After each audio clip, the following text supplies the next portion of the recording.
Mais non, c'est une blague. Votez pas pour moi. Mais c'était pour vous faire sourire peut-être un petit peu ce matin. Parce que apparemment qu'on est en campagne électorale et qu'on va aller en élection bientôt. Vous voyez mon sourire, mais c'est pas vraiment drôle. Mais bon, bref, chacun son opinion. Mais voilà. Mais on parlera pas ce matin de campagne électorale ou d'élection, de politique et tout ça. On va parler d'un homicide encore. On va continuer notre progression dans la chronologie des événements, là, des homicides commis au Québec. Mais avant, je vais revenir sur la semaine dernière. J'avais des problèmes de son. Certains s'en sont aperçus assez rapidement. Donc, je m'en excuse sincèrement. Le problème est réglé maintenant.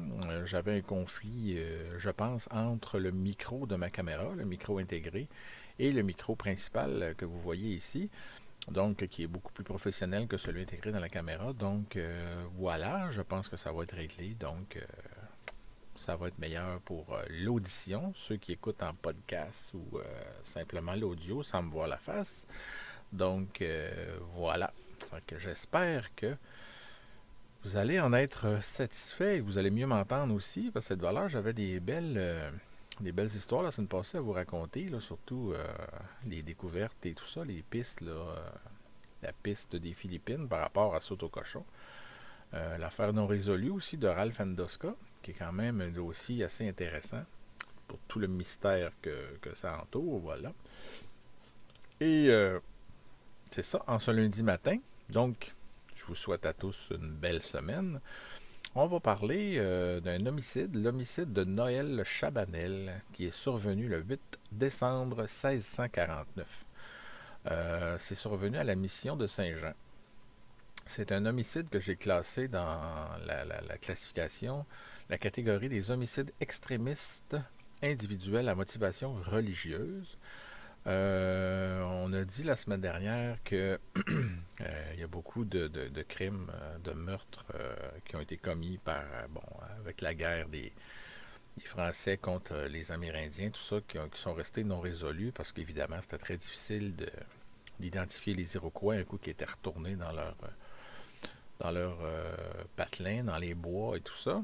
Donc, cette fois-ci, on en a un premier qui a été identifié. Donc, on va commencer avec les quelques circonstances, parce qu'évidemment, c'est encore des cas, on n'a pas beaucoup de détails là, sur ce qui s'est passé. Mais le prêtre Noël Chabanel était un prêtre jésuite qui se trouvait à la mission Saint-Jean, pardon, lorsqu'il a reçu l'ordre de se rendre à l'île Saint-Joseph. Et bon, ça c'est la journée. Il a appris ça la journée où ce que Garnier, on a parlé un petit peu de Charles Garnier la dernière fois, qui est assassiné le 7 décembre. Donc le même jour, lui, Chabanel, reçoit l'ordre de se rendre à l'île Saint-Jean. Et puis le lendemain, donc il est assassiné à son tour. Il a été tué à son tour par un Huron apostat. Et puis, alors qu'il se trouvait parmi les pétuns, c'est une... je vais lire mes notes parce que je ne suis pas spécialiste, évidemment, dans les termes amérindiens et tout ça. Les pétuns, c'était un peuple autochtone de langue iroquoise là, qui était proche des Hurons-Wendat d'aujourd'hui et était réputé pour cultiver le tabac. Donc, voilà. Et on connaît très peu de choses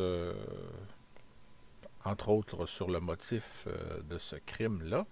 Pourquoi il a été commis, on s'en doute quand même un peu. Et pourquoi je l'ai classé justement dans les homicides extrémistes individuels à motivation religieuse, c'est parce que 3 ans plus tard, le père Ragnaud a rapporté, lui, les aveux du meurtrier. Il a peut-être croisé, on imagine qu'il a croisé le meurtrier qui a décidé de parler. Et le meurtrier qui, lui, s'avouait, là, bon, il s'est peut-être vanté un peu, on ne sait pas là, de ce crime-là, s'appelait Louis Onarina. Je ne sais pas si je prononce très bien. Ma langue iroquoise n'est pas tellement à point. Donc voilà, ce dernier, il aurait déclaré avoir éliminé Chabanel, et je cite entre guillemets, en haine de la foi. Donc c'est parce qu'il ne voulait rien savoir, si on veut, de la religion chrétienne ou catholique là, qui voulait s'installer ici à cette époque-là.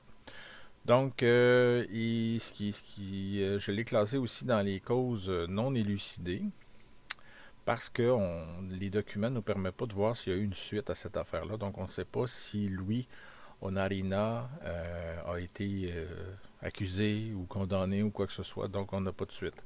Est-ce que ça s'est fait et que les documents ont disparu? On ne le sait pas. Donc, on reste sur notre appétit un petit peu, mais ça fait partie de nos mystères du passé dans le domaine judiciaire. Donc, merci encore une fois et bonne semaine. On se revoit demain matin.